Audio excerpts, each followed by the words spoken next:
Bir rivayette gelet, Qassamallahul aqla thalathata ajza. Allah Taala akıldı 3'e bölgön eken. Kimde oşol 3'e bolsa toluk akıllı var. 3'e jok bolsa hiç kanday akıllı jok deydi.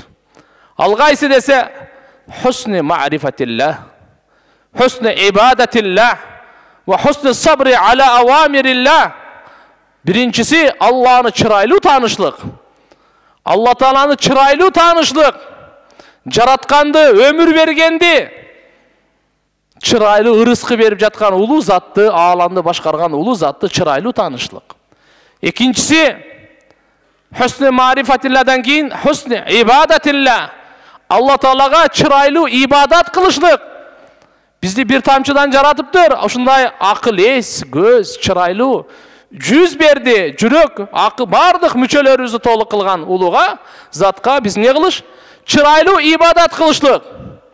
Husni ibadetillah, eptep-septep ibadat emez. Çıraylı kılış. İnsan da çıraylıqты kalaydı. Çıraylı maşine aydasam, çıraylı үйde yaşasam, çıraylı giyim giysem, biröge kanday olsa talap kılsanız, tamakta eptep-septemeydi jebeybiz. Жақшы тамағы qayсы eкен деп izdenemiz. Bardıq жерде жақшысын қарайбыз. Allah dağı bizden жақшыны talap kılat, çıraylıны talap kılat, qoğuzdukты talap kılat. İbadatımızda qoğuzduk bolsun, ibadatımızda çıraylılık bolsun. Allah'a jağa turganday, Allah жақшы көрө turganday ibadat kılışlığımız buna ikinci bölüm. Üçüncüsü husnü sabri ala avamirillah. Allah'ın hükümlerine çıraylı sabır kılışlık. Çıraylı sabır kılışlık. Kaygı gelgende, kırsık gelgende, sınoo gelgende bari adam sabır kılat, argasız al. Sabır kılmay eş jaka bara albaydı bari. Bирок başında birinci oşo kaygı gelgende sabır kıldı mı? Sabrun cemil. Sabrun cemil. Çıraylı sabırlı. Çıraylı sabırduluk alganday. Arızdanbagan, Allah Taala'ga arızdanbagan sabırduluk deydi. Bendelerge tiyakta tursun, jaratkanга da arızdanbagan. Ya Allah sınoo senen geldi. Sana hem arızdanamın teginde çok ya Allah. Buga sabır kılamın degen. Demek kimde uşu üçe bolsa, çıraylı Allah'ını tanısa, çıraylı Allah Taala'ga ibadat kılsa, çıraylı Allah'ın hükümlerine sabır kılsa, bunun akıllı toluk dedi de. Kimde bu üçe jok bolsa, akıllı jok dedi ol. Kim gana bolup ketpesin. Akırkı gündörü görüp otasыздар, суицид деп коет экен, өзүн өлтүрүүлөр көбөйүп атат жаштарыбыздын арасында. Карыларыбыздын арасында анча эмес, анткени акылы толук болуп, токтолуп, Кудайга шүгүр мындай жаман иштерге барбайт. Бирок карап келатсак, мына азыркы ушул интернет деген бир балекет эле болду. Ушул секирип аткан деле жан, өзүн өлтүрүп аткан деле жан, ушундай бир жаман туура эмес багытта жаштарыбызды буза турган, акыры бузуу эле токтотуп койбостон өзүн жанын кыя турганга чейин алып барган мына окшогондор наалат алынган ушундай жаман нерселер көбөйдү. Бул жакшылыкка чакырып жамандыктан кайтаруу бардыгыбыздын мойнубузда. Өзүнүн кудуретине жараша, өзүнүн жоопкерчилигине жараша ата катары үй бүлөдө баланы тарбия кылып, баланы туура багыт берип, ага көңүл буруп, ал менен сүйлөшүп, ага ушу жакшы тарбия беришлик, иман, адепти үйрөтүшлүк. Тугандар, бул атанын милдети. Allah Kur'an aytet, ya eyyuhellezine amanu qu anfusakum wa ahlikum nara. Ey iman keltirgenler, özüңөрдүн жаныңарды жана үй бүлөңөрдүн дозоктун отунан сактагыла. Дозоктун отунан сактагыла. Кандай сактайбыз дегенде, дин таалимин бергиле. İmandılıktı bergile. Bu can Allah'ın ulu nemati. Ömür Allah'ın ulu nemati. Bu canga qaysı nerse ziyan olsa Allah aram kılgan. Sigaret tartı olovu, naşası olovu, arağı olovu. Bu candı kıynay turgan, canga ziyan bere turgan. Öpköge ziyan bere turgan. Jürökö, meyge ziyan bere turgan. Bardık derseni aram kılgan Allah Taala. Ne üçün? Al meyrimdi. Bizge uşu candı berdi, densoluktu berdi, ömürdü berdi, jaştıktı berdi, kadırlagıla dep berdi, saktagıla dep berdi, karagıla dep berdi, akısın bergile dep bergi. Juundurup turuşluk, es aldırıp turuşluk, uağında tamak berip turuşluk, ден соолугун карап, нары чыңдап, бекемдеп турушулукка биз буйрулганбыз. Буга кыянат кылганга кыямат күнү жооп беребиз. Өзүн жанын кыйган өтө чоң күнү. Өтө чоң күнү. Мурун айтып калчалар ата бабаларыбыз, чочконун өлүгүндөй өлөсүн деп. Тугандар, ошондуктан биз өзүбүз дагы эске алып, Алла Таала берген канча жан, ал Алла Таала өзү билет качан аларын. Бирок өзүбүздү жаныбызды кыйып, кээ бирлер мындай деп, бычак менен, уу менен өзүн атып, пайгамбарыбыздын хадисинде келет, кыямат күнгө чейин ким өзүн кандай кылып өлтүрсө, ошондой азап менен азаптала берет дейт, кабырда дагы. Өзүн таштаган болсо, өзүн аскан болсо, өзүн бычактаган болсо, ошол азап менен ушул бойдо бүтүп калбайт. Кыямат күнгө чейин улана берет бул. Өтө чоң күнү тугандар. Пайгамбарыбыз саллаллаху алейхи ва саллям жаназасын окубай койгон бирөө, өзүн өлтүргөн кишинин. Бирок бизде жаназасын биз окуйбуз, ал гусулда кылынат, кепинделет, жаназасы окулунат. Бирок ушул бир аалымдар, аттуу баштуу кишилер, чоң муфти, казылар алардыкын окубасын дейт. Окубасын дейт жаназасын. Жөнөкөй эле ошо бир мечиттин имамы же жөнөкөй бир мусулман эптеп ошол жактан окуп эле алып барып көмүп койсун дейт. Элге үлгү болсун, сабак болсун, эскертүү болсун. Бул жаман нерсе экен деп жаштарыбызга өзгөчө. Баарыбыздын балдарыбыз бар, инилерибиз бар, досторубуз бар. Тугандар, келгиле ушуну бир жакшы бир колго алып, ушул жерде азыр миңдеген адамдар жума намазга келип атат. Бишкек шаары боюнча канча миңдеген адам келет. Ушу баарыбыз ушуну мындай олуттуу карайлы, эптеп-септеп эмес, баарыбыздын мойнубузда экен деп, колубуздан келишинче бир жерде чайда отуруп калабыз, жакшылыкта, жамандыкта отуруп калабыз, чогулуп калабыз, ойноп калабыз, чогулуштарда болуп калабыз, базарда, көчөдө, жумушта болуп калабыз. Ушулардын бардыгында кичине үгүт насаат жүргүзүп, ушул тууралуу айтып тияк немелерден кылып. Şu internetке киргенде дагы башка компьютерге биз сүйүнүп атабыз. О, биздин балдарыбыз кыйын болуп кетти. Интернетти ачып жөнүнө чагып үйрөтүп коет деп. Кайсы багытка кирип кетип атат билбейбиз. Ушундай нерселерден тугандар, биринчиден дуа да кылайлы. Алла Таалам сактасын биринчиден. Экинчиден биздер ушуга аракет да кылайлы. Айтып деп түшүндүргөн аракетин кылайлы. Эгинди деле эгип туруп аракет кылабыз. Анан Алла Таала берет. Анын аракет кылбай элемтел ойлоп болот деп отура берсек, анда болбой калат. Бул экинчиси эле. Эми үчүнчү негизги темабызда тугандар айта кетсек, осият китеби. Алла Таала ар бирибизге кандай жан жашоо берип аткандай, ар бирибизге эртеби кечпи өлүм дагы берет. Бирок шариятыбыз ушундай таза экен, өлгөндө дагы ушул таза өлсүн деп, мойнундагы укуктарды, Алланын укуктары бар, бенделердин укуктары бар, ошолор таза кетсин, жана өлүп баратып дагы элине жакшылык кылып кетсин деген негизде мына осият деген биздеги шариятыбызда бардык пайгамбарлардын сүннөтү, пайгамбарыбыз Мухаммад саллаллаху алейхи ва салламдын сүннөтү болуп эсептелген осият деген бар. Бул мусулмандарга эскертүү лазым осият боюнча. Анткени диндин дагы, дүнүйөнүн дагы бул жерде пайдалары бар. Көбүбүз кош көңүлбүз. Көп адамдар буга кош көңүл. Бирөөгө эгерде осият жазып койгонсузбу десе, таң калып, чочулап карап калат. Эмне дейт? Ал өлөрдүн алдында, өлүм төшөгүнүн алдында жазат го дегендей да. Жок, ден соолугу жакшы. Каяктан билесиң өлүм качан келип каларын? Өлүм капысынан келет, айтпай келет, кабар бербей келет, эскертпей келет. Ошондуктан 2 түн өтпөсүн, бирок осиятың жазылган болсун дейт. Демек, ал осият жазып, кимге канча карысыңыз бар, кимден канча аласаңыз бар, мойнуңузда ажылык парыз болуп аткара албай калгансыз, зекетиңиз парыз болуп бербей калгансыз, намазыңыз бар болуп окуп бере албай калгансыз, же бирөөдөн бир нерсе алып аманат алгансыз, кайтарып бербей калгансыз, же бирөө сизге аманат берген, же сиз бирөөгө бергенсиз.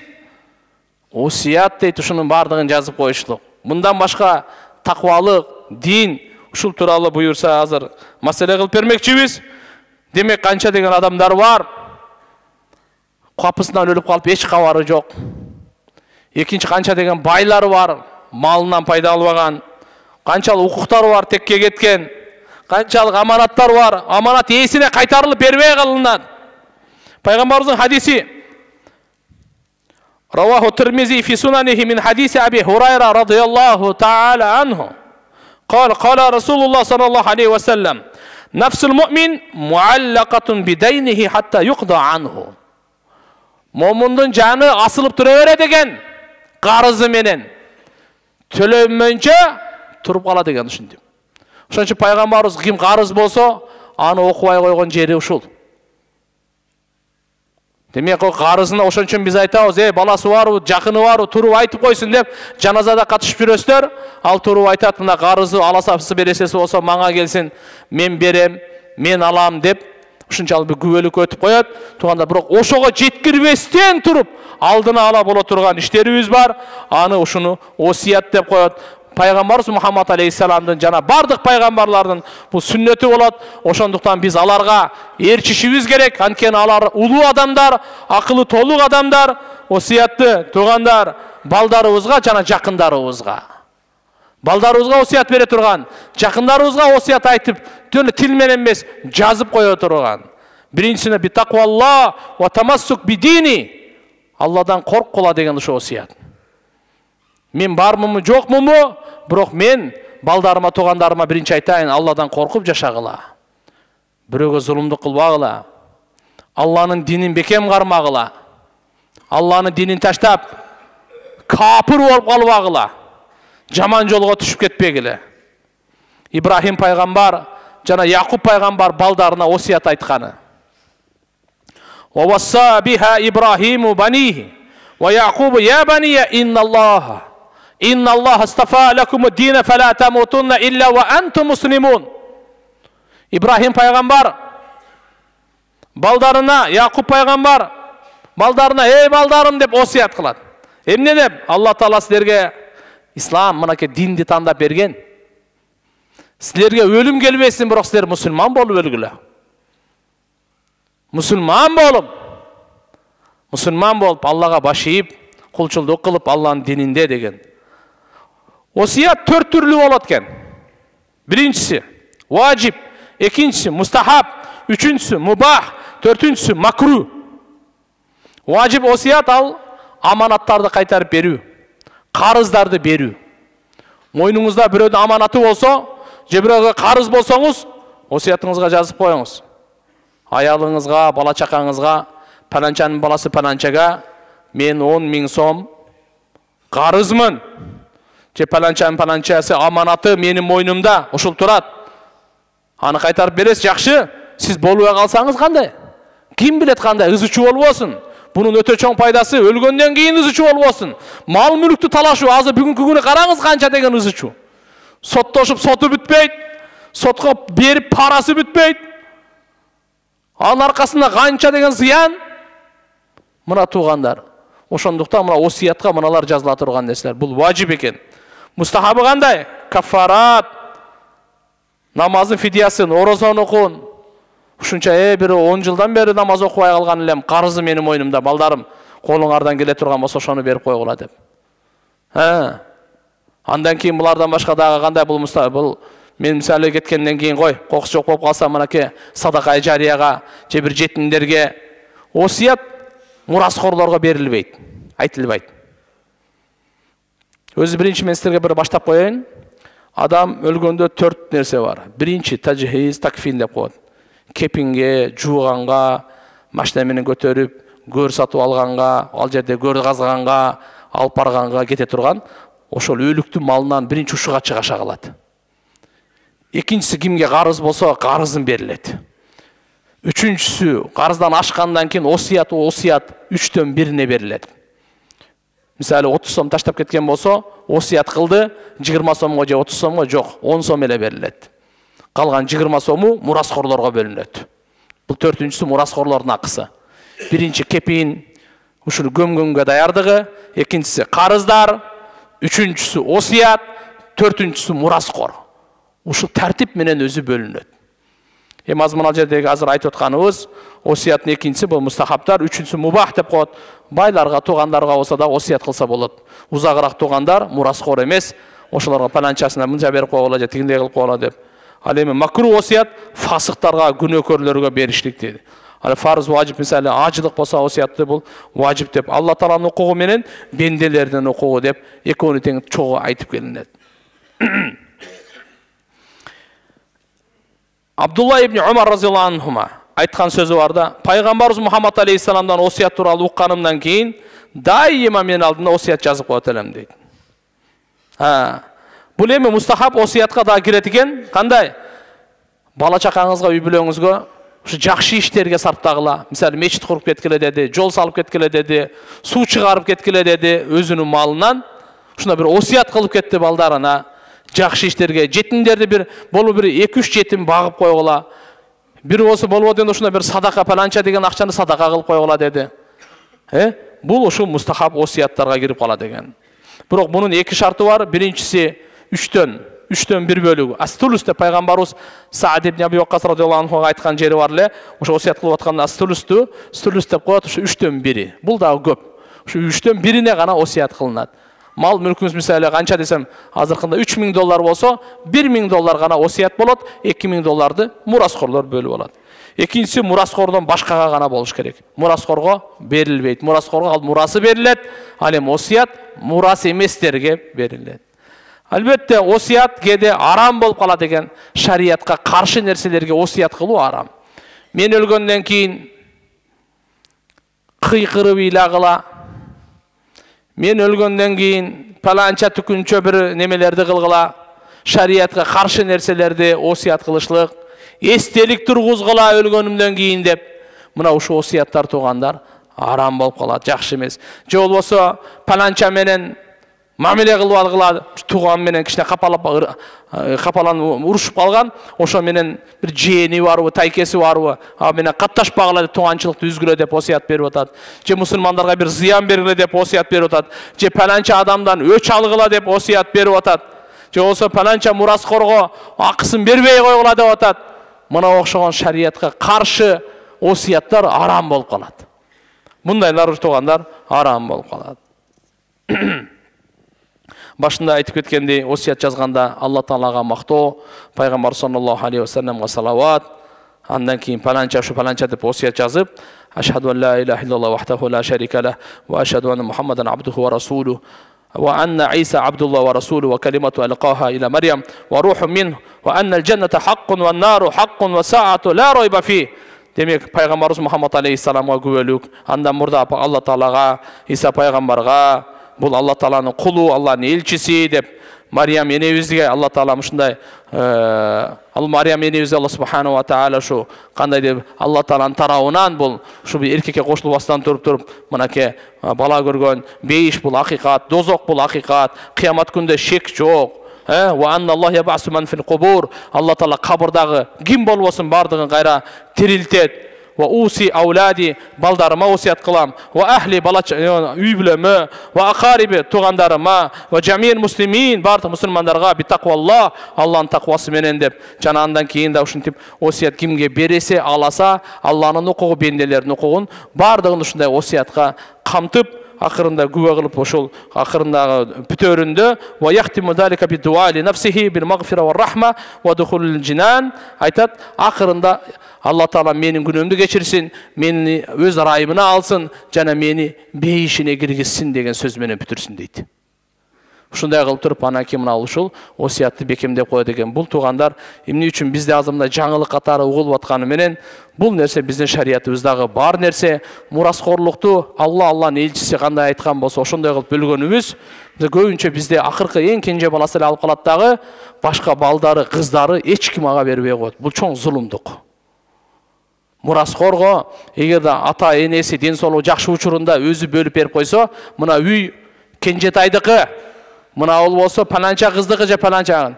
Көбүнчө бизге кыз балдардын укугу берилбейт. Бул чоң зулумдук туугандар, билип коюңуздар. Ошондуктан ушудан биз коркуп, мурасхорлукка дагы жакшы, мисалы Кудай сактасын, жаман айтпай жакшы жок.